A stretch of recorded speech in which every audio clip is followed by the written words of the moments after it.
Round one is in the books, and what an entrance the Browns made back into round one for the first time since 2021. Trading pick number 2 to the Jags, getting Michigan's Mason Graham at number 5. So we'll talk about that for just a brief moment and then look at a day 2 mock draft for Cleveland, who's got 2 seconds and 2 thirds, and then some general just draft targets. But let's just quickly revisit the trade where the Browns moved out of number 2, passed on taking Travis Hunter, and get the big man from Ann Arbor. First off, if this trade, just looking at the trade, right, which we can throw on screen here, remove Mason Graham and Travis Hunter from the equation. Just 2 for 5, and you get the Jags second round this year and their first next year. If that happened in the league, Ruxin would have categorized that as trade rape. I mean, I feel that from a pure trade value standpoint, the Browns come out way ahead in this. The Jags are making a very large gamble on Travis Hunter to be a perennial Pro Bowl, All-Pro type of player. And he definitely has the tools to complete that, but there's no guarantees in the draft. So definitely a much bigger risk on Jacksonville's part than the Browns' part. So for Cleveland, I remember before the draft got underway, there was some buzz about, hey, the Browns might trade number 2, and then sure enough, it happened. It really makes you feel that the Browns were, working on this for a long time, and we're just trying to pump the tires of Travis Hunter to make Jacksonville feel better about moving up to number 2 and to not make them queasy about the whole thing. So, after sleeping on it, which is a good thing to do, I like the trade still. I do. You get a first next year, you get an extra second this year, and you get a very good player in Mason Graham. It's not going to be as sexy of a pick as Travis Hunter. He's not going to score a bunch of touchdowns, and he's not going to have pick sixes and things like that, which, don't get me wrong, that'd be really fun to have in Cleveland with Hunter. But you're going to get someone who can definitely shore up the middle of your defensive line for hopefully the next decade. And in the AFC North, that's a really good thing to have. I mean, just think about what the Steelers and Cam Hayward had, right? Think about what the Bengals and what the Ravens have had up in the middle of their defensive line for so long. That's a nice piece to have on your team. Okay, so Mason Graham may not have been the pick that we've all been fantasizing about for the last month, but overall, great trade, good pick. That's the way I'll look at it. Let's talk about day 2 now, because that's just a few hours away, and I want to look at my mock draft. So let me get in front of me here and put it on screen for you. So this is the mock draft that I'm going with. It's not what I would do, it's what I'm predicting happens. And I'm not too confident in this just because the Browns are the Browns in the draft, and no one should be confident in what the Browns are going to do. But I went with Will Johnson at pick 33. He's got some medical concerns. He fell out of round 1 due to a potential knee injury that's scaring people off. I'm going to say from a value standpoint, this is a slam dunk no-brainer if the Browns are comfortable with the medical side with Johnson. When the first couple mock drafts came out in January and early February, Johnson was going as early as 5 to Jacksonville. So if you're wondering, hey, who's the best player out there? It's Will Johnson. But if the Browns, like all the other teams in round 1, have concerns with the medicals, then he's probably not going to be the pick at 33. But you are going to get a lockdown outside corner with great instincts, with great ball skills. I think this would be a fun pick. You get, 2 Wolverines, which maybe not everyone's cup of tea, but you're going to get 2 great players on defense. So I would be a big fan of that pick at 33. And if the Browns are okay with the medicals, to me, I feel like they've known this pick for the last 12 hours, then, really since they've been on the clock to start round 2. Then with the Jags pick at 36, I'm going to go with Jalen Milroe. I did this last night, and I'm kind of backing off a little bit because with the Browns trading out of 2, to me that screams Andrew Berry is beyond confident that he is in no hot water when it comes to his job security. So I don't think he then feels the need to maybe reach on a quarterback to go, hey, I got to get a quarterback early because I might need to buy some insurance to be here for another season. So I feel that the Browns are not going to be reaching on a quarterback, and I've always viewed this quarterback class as subpar, average at best, below average, nothing to brag about, nothing to write home about.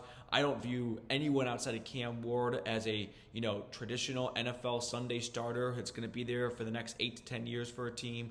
And even Cam Ward, I don't think is going to get a second contract from the Titans. I'm just very pessimistic about this draft class at quarterback. But Jalen Milroe is someone that Andrew Berry did glaze, which he did for Travis Hunter as well during his pre-draft presser. He said he might be the only quarterback faster than Lamar Jackson. And maybe Berry's tired of watching everyone run around for Lamar, and he wants that on his offense. So I'll go with Milroe at 36. Then with the Browns' third-round pick early in round 3, Caleb Johnson was still there. That caught me off guard, but I felt that Johnson just too good of a runner to let him slip through your fingers. So I decided to go with the Iowa back in round 3. I would be I'd be surprised if he was there in round 3, but I'd be very happy if that was the pick. And then finally, with the Bills' third-round pick, they got in the Amari Cooper trade, I went with Elijah Roberts. So that's my mock draft. Elijah Roberts has the most pressures, by the way, across all of FBS over the past 2 seasons. He's a bit older, played at Miami, then transfers to SMU, puts together 2 solid years as a starter for the Mustangs, the Ponies. But I think that would be an Andrew Berry-esque pick if they plan on trading Okoronkwo. Let's get a new edge rusher as well, since Alex Wright is going into the final year of his contract, or one more year, but he's coming off an injury. You can never have too many pass rushers. So there it is. That's my mock draft for what I predict going to happen. But the thing I'm least confident is Jalen Milroe. I would pull him out and put just a best player available, which we'll look at in a second. And then the Browns maybe go quarterback with one of those 2 third-rounders. However, I can't tell you guys that I'm confident in any of this happening, because I'm probably going to go 0-4 if I'm being honest. It's the Browns in the draft. We have no idea what to expect with Andrew Berry. Quick shout out to our sponsor today, which is Game Time. Game Time makes getting tickets faster and easier, even for hard to get playoff seats. Prices on the Game Time app actually go down the closer it gets to first pitch or tip off. With killer last minute deals, all-in prices, views from your seat, and the lowest price guarantee, Game Time takes the guesswork out of buying MLB tickets, NBA playoff tickets, NHL tickets. So if you want to go see the Nuggets, the Avs, or if you're brave enough to go watch the Rockies, Game Time might have to pay you to go watch the Rockies, which I don't think I can say, but the Rockies right now. Anyway, check out Game Time, because you can save on last minute deals. Up to 60% off buying last minute for sports, concerts, comedy, theater, and more. So check out the Game Time app. Take the guesswork out of buying tickets with Game Time. Download the Game Time app, create an account, and use code CHATSPORTS for $20 off your first purchase. Terms apply. Again, create an account and redeem code CHATSPORTS for $20 off. Download the Game Time app today. Last minute tickets, lowest price guaranteed. All right, let's take a look at my best players available now. So if you want to know, hey, screw your mock draft, you're not going to get it right anyway, just tell me who the best guys out there are. I've got five names, yeah. Starting with Will Johnson. I had him in my mock draft. I think he's the best player on the board right now, without a doubt. It all comes down to medical. He was a lockdown corner for Michigan in 2023 in their route to the Natty. Then in 2024, he starts running into injuries. Turf toe, hamstring, and now this knee injury. And teams are very, very uneasy about a knee injury before you get to the league. So that's the reason why he fell out of round 1. It has nothing to do with what they saw on tape or on the field. You just had 32 teams get on the clock, or 30 teams get on the clock and go, yeah, we're not going to take that risk. But in round 2, that risk might be worth it, right? If you miss on him, it's not good, but it's not first rounder. If you hit on him, it's going to be something we look back at and go, what an incredible pick by Cleveland in round 2. Everyone was spooked by some injury concerns, and now the Browns come out, very much on top with Will Johnson, who was supposed to be a first-round pick, a top 10 pick at pick 33. I'm willing to roll the dice on it. If I'm Andrew Berry, I'm picking Will Johnson.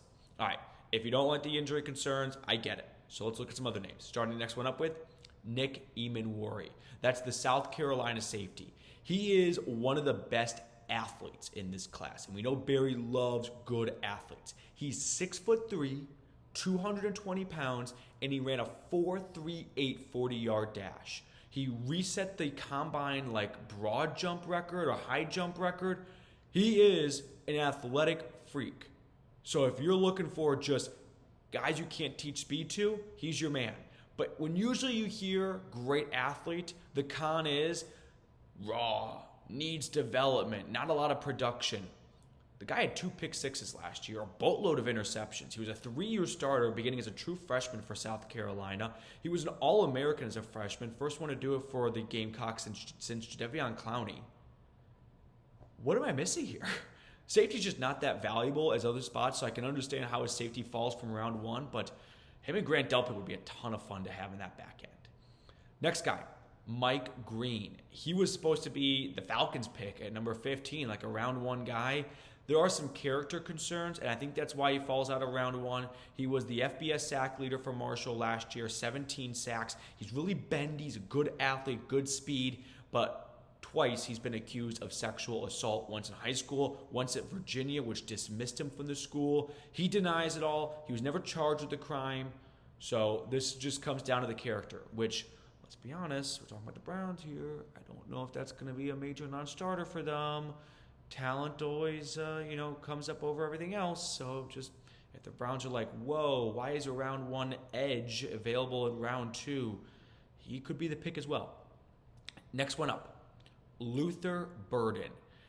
Cleveland loves playmakers at wide receiver. They like trading for receivers, but Luther Burden, another guy that kind of fell out of round 1, I'm not super high on him.